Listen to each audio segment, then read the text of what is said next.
Hi friends, welcome to my channel. இன்னைக்கு 12th மேக்ஸில் applications of differential கால்குலஸில் example 7.1 தான் பார்க்க போகிறோம். For the function f of x is equal to x square, x belong to 0, 2, compute the average rate of change in the subinterval 0, 0.5, 0.5, 1, 1,1.5, 1.5, 2 and the instantaneous rate of change at the point x is equal to 0.5, 1.52 அப்படின்னு சொல்லி கொடுத்துருக்காங்க.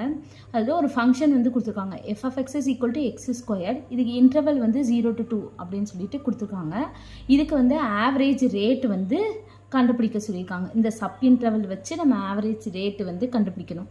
அதுக்கப்புறம் instantaneous rate அதையும் வந்து கண்டுபிடிக்கணும். என்ன பாயிண்ட்னா இந்த கீழே கொடுத்துருக்காங்க அந்த பாயிண்ட்டை வச்சு நம்ம கண்டுபிடிக்க போகிறோம். அவ்வளோதான்.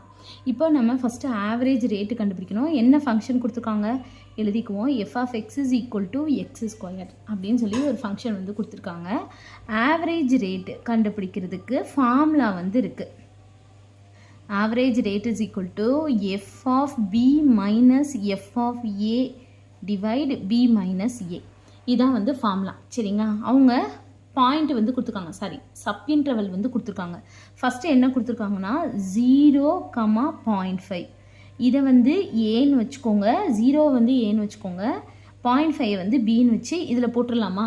அப்போது f of 0.5 minus f of 0 divide 0.5 minus 0. சரிங்களா? எஃப் ஆஃப் 0.5 இது எஃப் ஆஃப் எக்ஸ்ன்னு அர்த்தம். அப்போ f of x is equal to x square. எக்ஸ் இருக்கிற இடத்துல 0.5 இருக்குது. அப்போ வந்து என்னது 0.5 ஹோல் ஸ்கொயர். அப்போ 0.5 the whole square minus f of 0, எக்ஸுக்கு பதிலாக 0 இருக்குது. அப்போ 0 ஸ்கொயர் டிவைட் 0.5. 0.5 மைனஸ் 0 0.5. சரிங்களா? அப்போ எப்படி இருக்கும்? 0.5 த ஹோல் ஸ்கொயர் டிவைட் 0.5. அப்போ இது ஒரு இது கேன்சல் ஆகிடும். அப்போ ஆன்சர் வந்து என்னது 0.5. சரிங்களா? அடுத்த சப் இன்டர்வல் என்ன கொடுத்துருக்காங்க? 0.5, 1.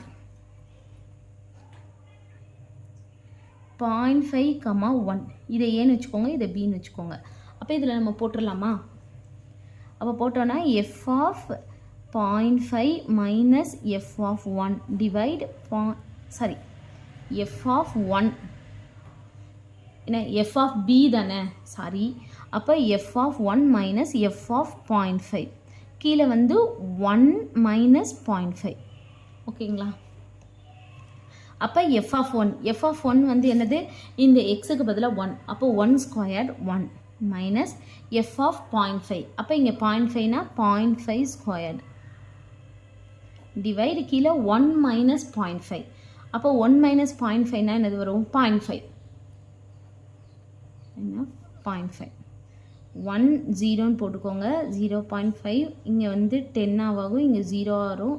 10ல் 5 போச்சுன்னா 5 0, அதான் 0.5. ஓகேங்களா? இப்போ 0.5 ஸ்கொயர்டு. அப்போ 0.5 அப்போ 5 5 சார் வந்து என்னது 25. 2 டிஜிட் தள்ளி இங்கே ஒரு டிஜிட் இங்கே ஒரு டிஜிட், அப்போ 2 டிஜிட் தள்ளி புள்ளி 0.5. சரிங்களா? அப்போ 1 மைனஸ் 0.25 டிவைட் 0.5. இப்போ 1லேருந்து 0.25 சப்ராக்ட் பண்ணணும். அப்போ 0.25 இது பார்த்தீங்கன்னா இது 10 ஆகும், இது 9 ஆகும். அப்படிதாங்களே?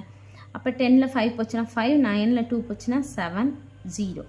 அப்போ இது 0.75 டிவைட் 0.5. சரிங்களா? இப்போ மேலே வந்து 100ஆல் மல்டிப்ளை பண்ணால் கீழேயும் 100ஆல் மல்டிப்ளை பண்ணணும், ஏன்னா இந்த பாயிண்ட் எடுக்கிறதுக்காண்டி. அப்போ வந்து என்னது 775 2 0 வரும். 2 டிஜிட் தள்ளி புள்ளி வைக்கிறதுனால அந்த 2 0 கேன்சல் ஆகிடும். கீழே வந்து 50. சரிங்களா? இதை அடித்து கொடுத்தோன்னா இது 2 இது 3 25 அடி கொடுத்தோன்னா இது 2 இது 3. அப்போ 3/2. சரிங்களா? அப்போ 3/2 நம்ம எப்படி எழுதலாம்? 1.5ன்னு எழுதலாமா? அவ்வளோதான். அடுத்த சப் இன்டர்வல் என்ன கொடுத்துருக்காங்க? 1, 1.5. சரிங்களா? இதை ஏ இதை பின்னு வச்சுக்குவோம். அப்போ நம்ம ஆவரேஜ் ரேட் எப்படி கண்டுபிடிக்கணும்னா எஃப் ஆஃப் பி. அப்போ f of 1.5 minus f of 1. இப்போ 1.5 மைனஸ் 1. அப்போ எஃப் ஆஃப் 1.5னா எக்ஸுக்கு பதிலாக 1.5. அப்போ 1.5 the whole squared 1.5 the whole square minus f of 1 now 1 square divide 1.5 minus 1. இப்போ 1.5 நம்ம 15 squared அப்போ 5 is 25 remaining 2 10 12 remaining 1 2. இப்போ இங்கே ஒரு டிஜிட் மொத்தம் எத்தனை டிஜிட் 2 டிஜிட் தள்ளி புள்ளி வைக்கணும். அப்போ 2.25 சரிங்களா. அப்போ 2.25 minus 1 square 1 divide 1.5 minus 1 அப்போ 0.5. அப்போ இது 2.25லேருந்து 1 வந்து சப்ராக்ட் பண்ணணும். அப்போ 1 0 0 போடுங்க. இந்த 5 இந்த 2 1 அப்போ என்னது 1.25 divide 0.5. இப்போ இன்ட்டு 100 போடுவோம் பாயிண்ட் போகிறதுக்காண்டி. அப்போ என்ன இருக்கும் 125 இருக்கும் கீழே 50 சரிங்களா. அடுத்து டேபிள் போடுவோம் 25 டேபிள். அப்போ இது வந்து 2 இது வந்து என்ன வரும் 4 5 சரிங்களா.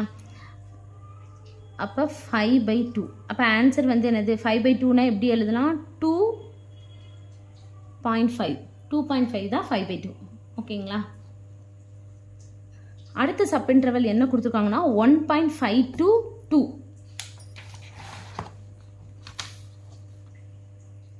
1.5, 2 இது f of b minus f of a divide b minus a. அப்போ f of b னா என்னது இதை ஏன்னு வச்சுக்கோங்க இதை bன்னு வச்சுக்கோங்க. அப்போ f of b வந்து f of 2 minus f of 1.5 divide 2 minus 1.5. f of x is equal to x square. xக்கு பதிலாக 2 இருக்கு. அப்போ 2 squared 4 minus 1.5 the whole square. அப்போ 2.25 divide 2 minus 1.5 அப்போ 0.5 சரிங்களா. இப்போ இது 4 0 0 2.25 இது 10 இது 9 இது 3 அப்போ 5 7 1 1.75 divide 0.5. இப்போ இன்ட்டு 100 போடுவோம் பாயிண்ட் போகிறதுக்காண்டி. அப்போ 175 divide 50 சரிங்களா. அப்போ இது 2 இது வந்து 4 5 6 7 அப்போ இது 7/2 இருக்கும். அப்போ இதை வந்து எப்படி எழுதலாம் 3 2s 6 ரிமைனிங் 1 3.5 சரிங்களா. கண்டுபிடிச்சிட்டோம். இப்போ நம்ம 3 இதுக்கும் இது சப் இன்டர்வலுக்கெல்லாம் நம்ம வந்து இந்த சப் இன்டர்வல் எல்லாத்துக்குமே நம்ம வந்து என்ன கண்டுபிடிச்சோம் ஆவரேஜ் ரேட் வந்து கண்டுபிடிச்சிட்டோம். அடுத்து வந்து இன்ஸ்டன்டேனியஸ் ரேட் வந்து கண்டுபிடிக்கணும் சரிங்களா. இன்ஸ்டன்டேனியஸ் ரேட் எப்படி கண்டுபிடிக்கணும்னா அந்த எஃப் ஆஃப் எக்ஸை வந்து டிஃபரன்ஷியேட் பண்ணணும். இப்போ இதை டிஃபரன்ஷியேட் பண்ணால் என்னது எஃப் டேஷ் ஆஃப் எக்ஸ் இதை டிஃபரன்ஷியேட் பண்ணால் 2x சரிங்களா. இந்த எக்ஸுக்கு பதிலாக இங்கே கொடுத்துருக்க பாயிண்ட்டை வந்து நம்ம சப்ஸ்டியூட் பண்ணணும் அவ்வளோதான். இப்போது X is equal to 0.5 first point கொடுத்துருக்காங்க. அப்போ எஃப் டேஷ் ஆஃப் 0.5 அப்போ 2 into 0.5 அப்போ என்னாகும் 1 சரிங்களா. அடுத்து வந்து எக்ஸுக்கு பதிலாக 1 போடணும். அப்போ எஃப் டேஷ் ஆஃப் 1 அப்போ 2 into 1 2. அடுத்து எக்ஸ் இஸ் ஈக்குவல் டு 1. அப்போ 2 into 1.5 சரிங்களா. இப்போ 2 into 1.5 போட்டோன்னா 1.5 into 2 இது 10 ரிமைனிங் 1 2 3 அப்போது 3 சரிங்களா. அப்போ x is equal to 2 f dash of